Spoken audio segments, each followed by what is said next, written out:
Hello, welcome back to our Getting to Know God Bible study, and I hope you're enjoying it so far. We're in the book of Job, which could be seen as a bit depressing, especially where we are. Today we'll be diving in to discuss chapters 10 to 13, where Job continues his diatribe to God, lamenting his situation and even implying that God is being unfair to him.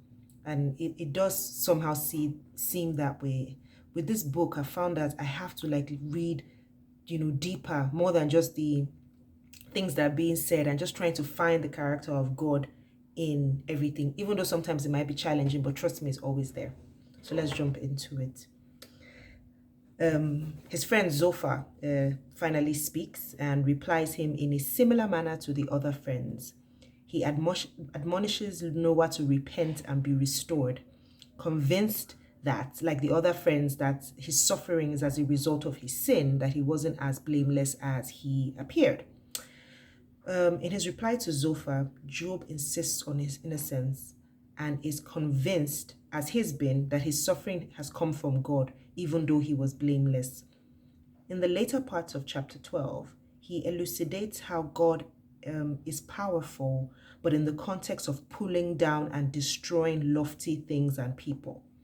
He asked to plead his case directly to God and ask him how he sinned to warrant such punishment. He also tells his friends that their counsel is trash and they are trying to speak on God's behalf with no credible proof. Now, this is very important because if you read 13, 7 to 12, you would see that he was trying to point out the fact that the friends were speaking on God's behalf, saying, oh, because of this or because of that, or because we know this, so that's why God, and it's something that we need to be very careful of, because especially for people who are Christians or, people, we always have to be careful not to be like the scribes and the Pharisees, because to be honest, those are the kind of people that came into my mind when I was thinking about Job's friends, who can be unconsciously or consciously self-righteous.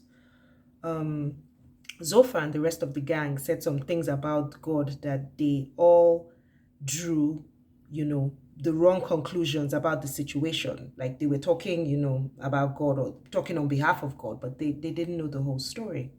So my God takeaway from this, which is my hashtag getting to know God lesson from this, was this: God is our hope, no matter what situation we find ourselves. Job, in the midst of his suffering, acknowledges this in 13:15.